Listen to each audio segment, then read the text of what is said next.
The dreams we have, the love we share, this is what we're waiting for. The next lady that I want to bring up, it's also part of the class of 2013. So again, think about what it would be like for you to be part of the next class of 2014 or 2015.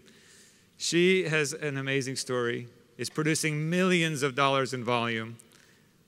I want you to give a warm welcome to Ms. Deborah Rayburn.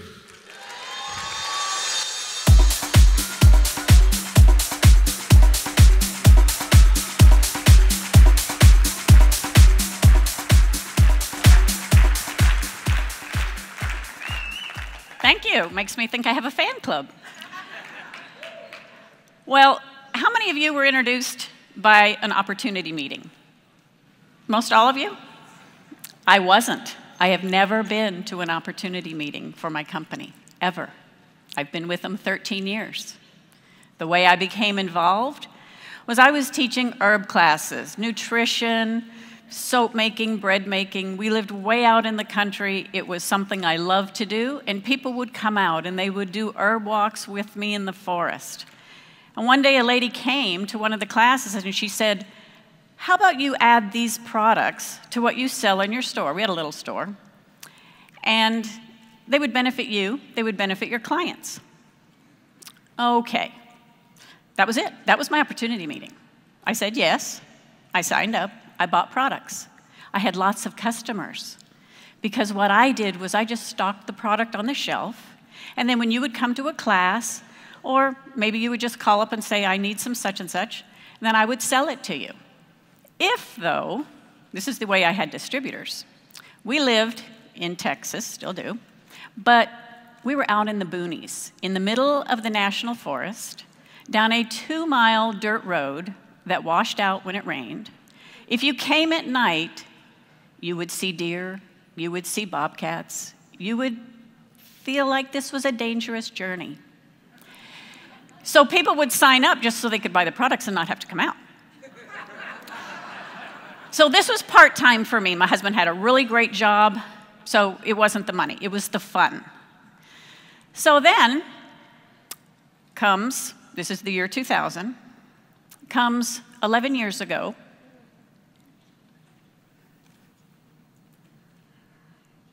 November 18th, I walk into the family room with my daughter, and Daddy says, my back hurts. Great, I'll go get something for your back. I came back, and he said, give me something for the pain.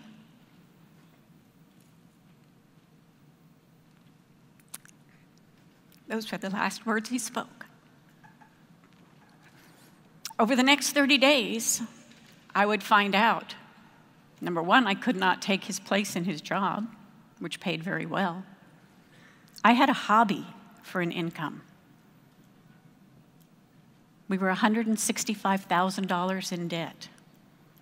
And I didn't make enough at my hobby to make the house payment, the electricity, or put food on the table. I was determined I would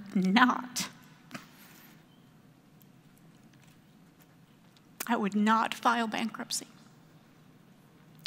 I did not know, though I'm still with that company, at that time, I didn't really know that there was an opportunity to make a lot of money, the money I needed. So I took 2 part-time jobs at home. I'm homeschooling my daughter.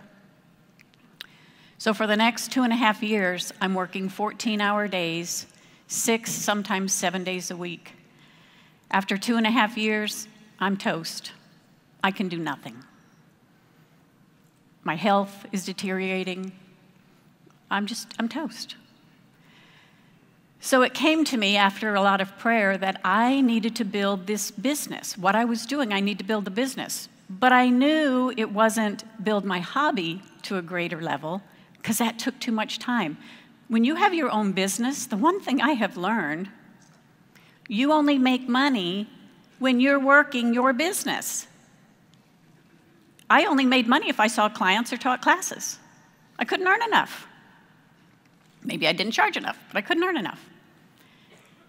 The TV commercials would come on and say, the average American has $4,500 in credit card debt. I would turn to my daughter and we would high five. We are so above average.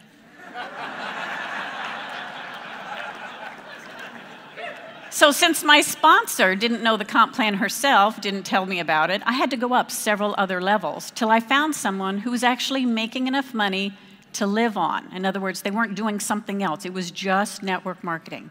And I called and I said, you know my predicament, because I am in your downline. Can I do it? Knowing me, knowing, the obstacles the struggles, can I do it? He said, yes, you can. I said, okay, give me the system. Give me the steps. You know what he said? How much money do you need? I told him. He says, then you just need to love the products, find your style, and go share. Now, we wouldn't really call that a duplicatable system, would we? So, I set out on my own. I learned more about the product. I learned the compensation plan, at least to a certain level. And I decided I would start having meetings. So one of the first things I did, it was manipulation, but I did it anyway. I wrote those few people that were in my group, and I wrote all my friends and family, and I said essentially, you know where Sharon and I are, you know what we need. Instead of me asking you for handouts and money, how about you buy my products? How about I come to your house and I give a meeting, and then when you buy the products and your friend buy the products, you'll earn a little, I'll earn a little, and that's how we'll do it. Fine. I even got so bold as to call people up, Kathy, I'm coming out Thursday. This would be Monday.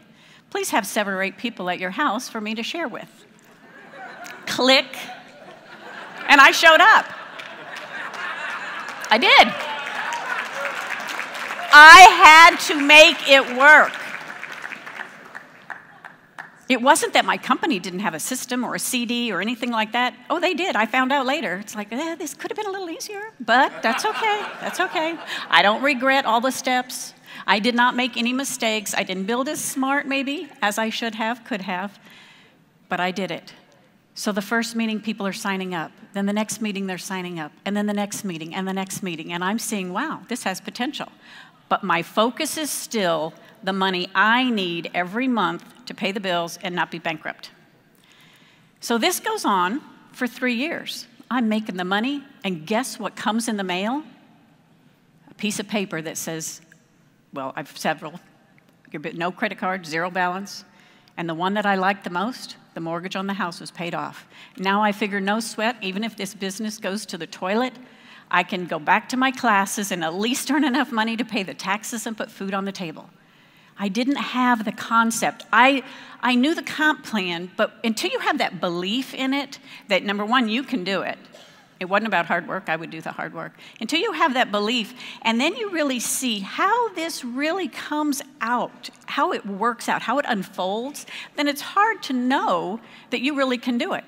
So the checks are rising, the house is paid off, and now it's a matter of, you know what? We actually have extra. We don't need all this money. And at that time, it wasn't huge amounts of money. I want to see who I can help.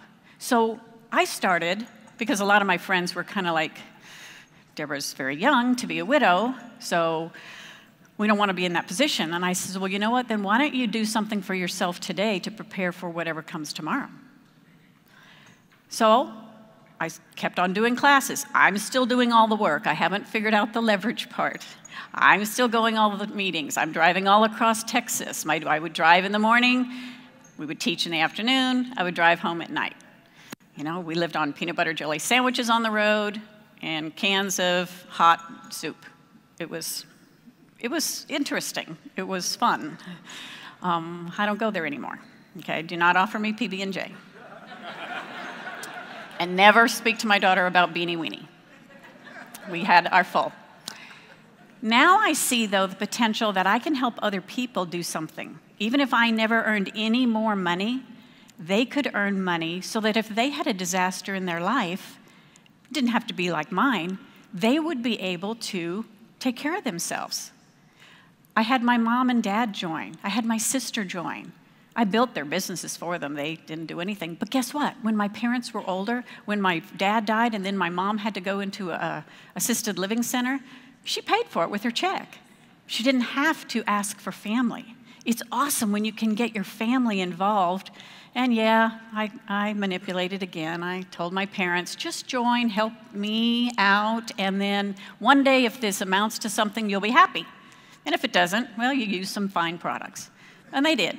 And then they started getting checks. And it's like, ooh. It's like, yeah. Don't those checks, that first one, my first one was $13. It was like, whoa, happy dance. We still do the happy dance every now and then.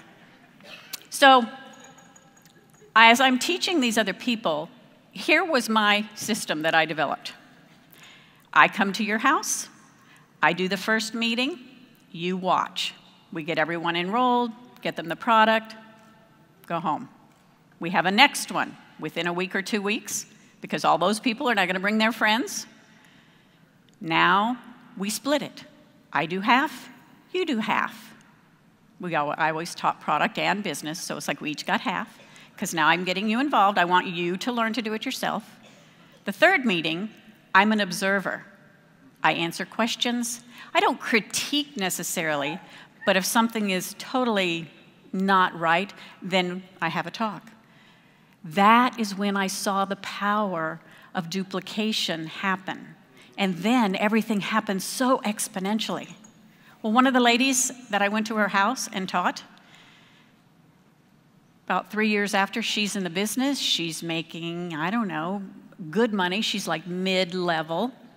Her husband gets a kidney stone, goes to the hospital, is on dialysis by night, and dead in the next couple of months. She has 4 children. The youngest was 4 at the time. She didn't have to break a sweat because her income was more than enough to take care of her and her family. Now, just in case you're thinking, because I did get asked this once, no, ladies, just because you and your husband join does not mean he will die.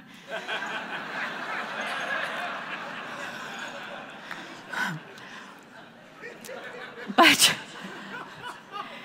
you've heard of preppers. In Texas, we're really big on prepping, okay? I mean, yeah, we got the guns, we got the food, we got it all. Well, think of this business as being part prepper. You're taking care of your needs now. You're building up, you're getting rid of the job, you're doing things you never thought you could do before.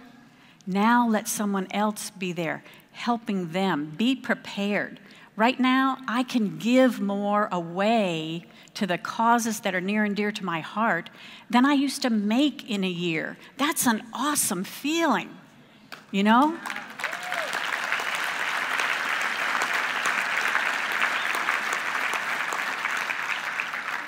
When you get the big check, every time it gets bigger and bigger, you know what I see? The more people I have helped. That's what it's about. This profession, there'd be no other way I desire to earn a living. No other way. It's always going to be this for me. This is so fantastic. I want to spread the word to anyone and everyone that this is what we do. Share it. It makes a difference.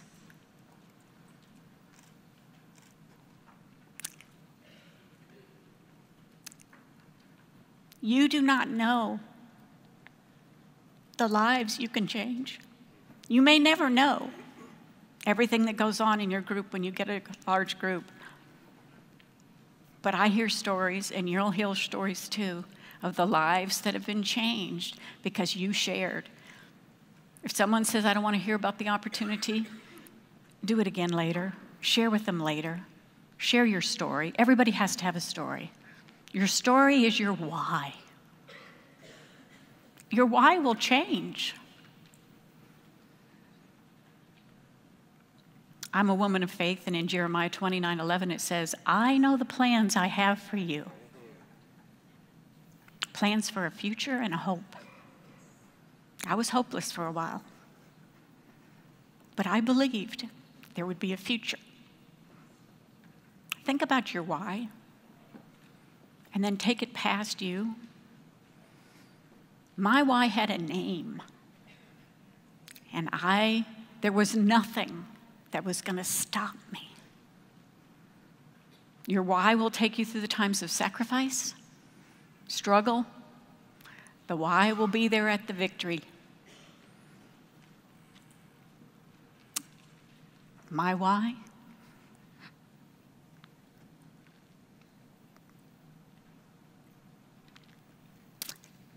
She's still my why. It's my daughter, Sharon. Sorry. I came prepared, actually. Thank you, and God bless you.